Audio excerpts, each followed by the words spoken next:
आज बहुत से लोगों का प्रश्न है कि हम भजन अभ्यास और नाम सुमिरन में बैठते हैं तो हमारा मन नहीं लगता। 10 मिनट, 15 मिनट, 20 मिनट, आधे घंटे तक लगातार बैठते रहते हैं, तब भी हमारा ध्यान नहीं लगता।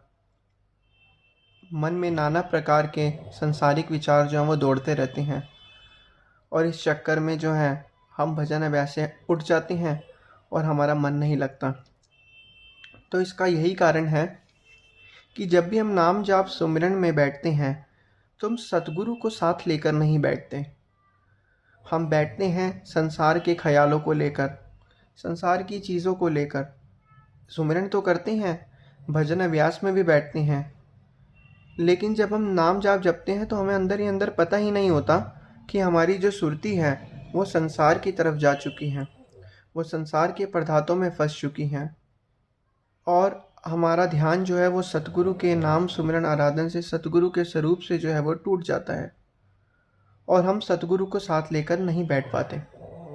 अगर हम चाहते हैं कि हमारा ध्यान नाम सुमिरन भजन अभ्यास में लगे तो हमें सतगुरु के ध्यान को, सतगुरु के नाम सुमिरन को, सतगुरु के स्वरूप को साथ लेकर बैठना होगा। जितना हम सतगुरु के स्वरूप को साथ लेकर बैठेंगे, मान लिया हम भजन अभ्यास में बैठे हैं, हमारा मन नहीं कर रहा, हमें 2 मिनट के लिए तुरंत आंखें खोलनी है। आंखें खोलने के बाद हमें सतगुरु के स्वरूप को देखना है, अच्छे से देखना है, अच्छे से अपने सतगुरु के स्वरूप को अपनी आंखों के अंदर बसा लेना है। फिर हमें भजन अभ्यास दोबारा करना है। जिस तरीके से हमने पहले भी समझा है कि मन क्या है, मन पिक्चरों के रूप में, मन चीज़ों के रूप में, मन ख्यालों के रूप में, और मन अलग अलग चीज़ों के रूप में जो है चीज़ें याद करता है। कोई आवाज़ों को सुनता है, चीज़ों को देखता है, तो हमारी आंखों के सामने वो चीज़ें चलती रहती हैं, और मन को पता ही नहीं कि चीज़ें सही हैं या गलत हैं। तो इसलिए जब भी हमारा भजन अभ्यास में नाम में ध्यान नहीं लगता, हमें सतगुरु के स्वरूप को बार बार देखना चाहिए। बार बार देखेंगे, आंखें बंद करेंगे तो आंखों के सामने वो स्वरूप बार बार आता रहेगा। फिर थोड़ी देर हम भजन अभ्यास करते हैं, स्वरूप आंखों के सामने रहेगा। फिर अगर हमारा ध्यान वहाँ से टूटता है, फिर हमें सतगुरु के स्वरूप को देखना चाहिए। फिर हम थोड़ी देर तक स्वरूप को देखें, आंखें बंद करके दोबारा ध्यान जपें। सतगुरु का स्वरूप एक एनर्जी है, जो एनर्जी, जो हमारा मन जो है इधर उधर भटक जाता है, उस एनर्जी को कंट्रोल होती है हमारा ध्यान जो है उससे वो कंट्रोल होता है, और सतगुरु के स्वरूप की तरफ हमारा लगता है।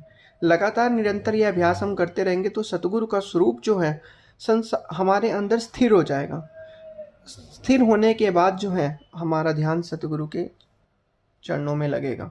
उदाहरण के तौर पर मन स्थिर कैसे होता है? आप अपने पास जो है 2 कटोरी लीजिए, दोनों कटोरियों में पानी डालिए। दोनों कटोरियों में पानी डालने के बाद दोनों कटोरियों में एक सिक्का रख दीजिए। एक कटोरी को वहाँ रखिए जो जगह स्थिर है, एक कटोरी को वहाँ रखिए जो जगह स्थिर थोड़ी सी नहीं है। कहने का तात्पर्य आप देखेंगे जो जगह स्थिर है वहाँ पे पानी जो होगा शांत होगा, और जो जगह स्थिर है वहाँ पे पानी जो होगा वो थोड़ा सा हिलता हुआ होगा, अस्थिर होगा।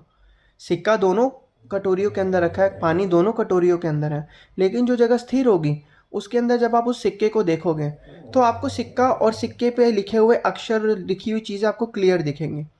इसी प्रकार जो पानी अस्थिर है, जो पानी जहाँ पे हमने रखा है वो पानी हल्का सा हिल रहा है, सिक्का उसके अंदर भी है, पानी उसके अंदर भी है, लेकिन आपको वो जो चीज़ें हैं वो आपको जो है वो हिलता हुआ जब दिखेगा पानी, तो आपको उसके अंदर की जो सिक्के की इमेज है, जो सिक्के की तस्वीर है, जो सिक्के पे लिखा हुआ भी है, वो हमें इतना अच्छे से क्लियर नहीं हो पाएगा। इसी प्रकार सतगुरु का स्वरूप हमारे अंदर ही है। संसार के विचार जो चलते रहते हैं वो पानी की अस्थिरता रूपी जो संसार के ख्याल हमारे मन के अंदर चलते हैं, वो सतगुरु के स्वरूप को हमारी जोड़ नहीं पा रहे हमारी सुरती को उससे।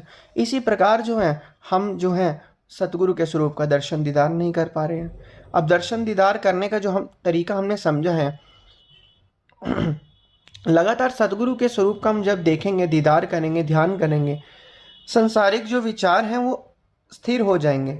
संसारिक विचार जब स्थिर हो जाएंगे तो हमें सतगुरु का जो दीदार है, सतगुरु का जो दर्शन है, वो हमें बिल्कुल ऐसे होगा